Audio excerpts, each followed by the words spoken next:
গতকাল রাত থেকে আমার ভীষণ জ্বর, কিন্তু আজকে একটু ঘুম থেকে সকাল সকাল উঠলাম। কারণ আজকে আমার অনেক কাজ আছে। আমি আবার শুয়ে বসে থাকতে পারি না। আমার ২৪ ঘন্টায় কাজের মধ্যে থাকতে ভালো লাগে, আর আমি খুবই পরিশ্রমী একজন মানুষ। দেখতে দেখতে আমার সিম গাছটা বড় হয়ে গেছে মাশাআল্লাহ। কিন্তু আফসোস, এটাতে এখন পর্যন্ত ফুল ফল কিছুই আসেনি। আজকে সকাল থেকে ভীষণ জোরে জোরে বাতাস হচ্ছে, কিন্তু এই বাতাসের মধ্যে আমি ভাবলাম এই গাছে কিছু স্প্রে করা যাক। এখন পর্যন্ত আমার এই সিম গাছগুলোতে না ফুল এসেছে আর না কোনো ফল।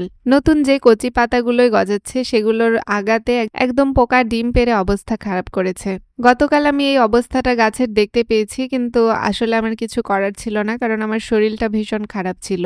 আমি এখানে পানিতে ইউজ করেছি একটু ডেটল আর ব্লিচিং পাউডার। আমার কাছে কোনো কীটনাশক নেই, তো এগুলো দিয়ে আমি আর কি কীটনাশক বানানোর চেষ্টা করেছি।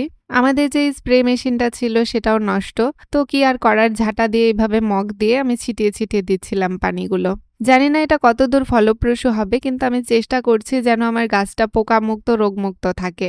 গাছের এই বয়সে যদি রোগ আক্রান্ত হয় তাহলে কোনো ফল ফুল আসবেই না, বরং গাছটা মারা যাবে খুব তাড়াতাড়ি। আমাদের বাসায় শুধুমাত্র বাগান প্রেমী আমিই একজন আছি, আর কেউ গাছ লাগায়ও না, গাছের পরিচর্যাও করে না। উল্টো দিক থেকে বলতে গেলে গাছে যখন ফল ফুল আসবে তখন সবাই বলবে আমি এটাতে এটা দিয়েছি, ওইটা দিয়েছি, সেটা দিয়েছি, এগুলো। কিন্তু আসল পরিচর্যা আমাকেই করতে হয়। ছোটবেলা থেকে আমি ভীষণ বাগান করতে পছন্দ করি, আর গাছপালা লাগানো আমার খুব পছন্দের একটা কাজ। তো মাশাআল্লাহ আমি বিশাল পরিসরে একটা বাগান করব ইনশাআল্লাহ। তো সকালবেলা আমি স্প্রে করে আসার পরে এই যে আমাদের খাবার রান্না করা হয়ে গেছে। আজকে আম্মু খিচুড়ি রান্না করেছে একটু বেশি করে ডাল দিয়ে। এই খিচুড়িটা খেতে খুবই দারুণ লাগে। আব্বু সবার আগে খাওয়া দাওয়া করে চলে গেছে। এখন আমি আর আম্মু খাবো। আমার ছোট ভাই কোচিং এ গেছে, কোচিং থেকে আসলে ও খাবে। মাশাআল্লাহ, সকাল সকাল যদি এরকম গরম গরম খিচুড়ি থাকে তাহলে তার কোনো কথা নেই। আজকে সকাল থেকে আমাদের বাসায় কারেন্ট নেই। ঘুম থেকে ওঠার পর থেকে দেখছি ইলেকট্রিসিটি নেই। কারেন্ট না থাকলে যা হয়, যান্ত্রিক জীবনযাপন বন্ধ হয়ে যায়, প্রাকৃতিক জীবনযাপন শুরু হয়। আমার আম্মু তো বেশ খুশি হয় যেদিন কারেন্ট থাকে না বাসায়, কারণ জানে কারেন্ট না থাকলে আমরা আম্মুর আশেপাশে ঘুরঘুর করব। আর যদি কারেন্ট থাকে তাহলে তো আমরা ফোন নিয়েই বসে থাকি। তো আজকে আম্মুর মেজাজটা খুব সুন্দর আছে, খোশ মেজাজে আছে, কারণ বাসায় ইলেকট্রিসিটি নেই। তবে অনেক সকাল সকাল আজকে আম্মু সাবমার্সিবল থেকে আমাদের ট্যাঙ্কি ভরে রেখেছিল, এজন্য পানির কোনো সমস্যা নেই। আজকে সারাদিন আমাদের এই এলাকাতে কারেন্ট আসবে না।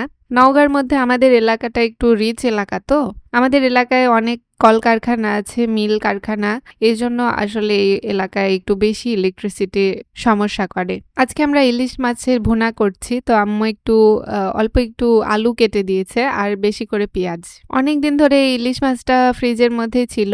এটা একটু ছোট সাইজের ইলিশ, ঝাটকা ইলিশ হলেও ইলিশ মাছগুলো অনেক টেস্টি। মধ্যবিত্ত জীবনে এটাই আমাদের পাওয়া। খুব বড় ইলিশ খাওয়ার হয়তো বা ভাগ্যও নেই, ছোট ইলিশ দিয়ে এই জন্য আমরা মনের আশা পূরণ করি। দেখতে দেখতে আমাদের রান্না হয়ে গেল। এই যে দেখেন আমাদের দুপুরের রান্না, এটা ইলিশের ভুনা। খুব তেল তেল করে রান্না করেছে আম্মু, খেতেও দারুণ হবে ইনশাল্লাহ।